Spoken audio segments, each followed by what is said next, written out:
KMIR Sports. From the Legal Docs by Me Sports Desk, here's Julie Buehler. Welcome back. My apologies to all those Dodger fans out there. I know you're yet another game closer to an NL West title, but after today's incredible action on the gridiron, we have to cover the heavyweight bouts that took place.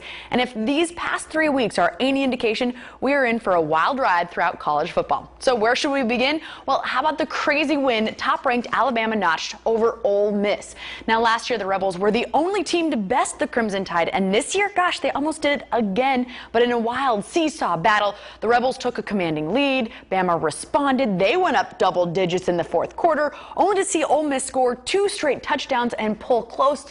But Bama holds off. The Rebel surge, final 48-43. It was a great game, but what about the drubbing of second-ranked Florida State at the hands of Louisville quarterback, that guy right there, Lamar Jackson? He scored 5 total touchdowns, rushing for 4 and passing for 1. The Cardinals absolutely trounced the Seminoles at their home. Look at him go. It was his 3rd collegiate game, 63-20, the final there. That's very impressive. And from the Cardinals to the Cardinal, Stanford and USC in a Pac-12 showdown. And last year, Heisman finalist Christian McCaffrey, well, it doesn't take a football savant to realize, gosh, Trojan guys, you should probably cover him. He's pretty good. It was vintage Stanford, dominating Troy in the trenches, running the ball 47 times for 295 yards.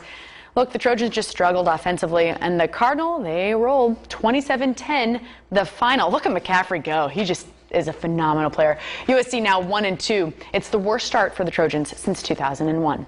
And in one of the feel-good stories of the college day, congrats to the FCS North Dakota State Bisons beating 13th ranked Iowa on a 37-yard field goal, 23-21.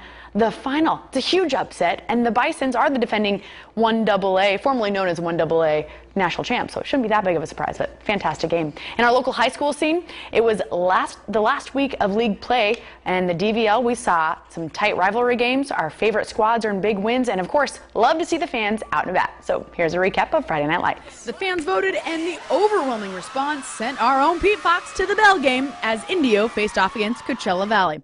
On the field, this one was tight from kickoff as the undefeated Arabs looked to remain that way. But Indio was in search of a big upset and their second win of the season. The Rajas, they scored first, but the Arabs answered with a swift touchdown from Armando Deniz, leaving it to Indio quarterback Dimitri Long, who scored immediately thereafter, and Indio taking the lead once again.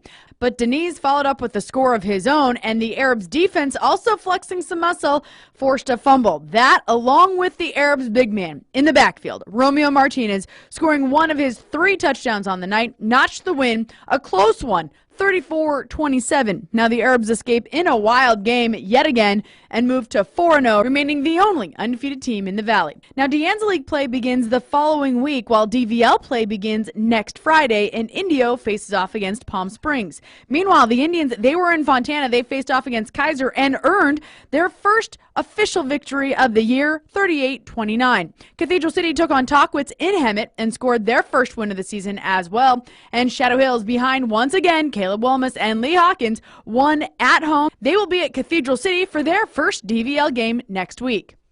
Football fans, what a great weekend, and the rest of the scores and stats are available at KMIR.com. And looking forward to Sunday Night Football. Julie Buehler will have your highlights tomorrow night, too. Vikings and Packers going to be a great game. Woo, exciting. Still to come tonight. You're going to want to stick around for this one. Our own Gina Lamont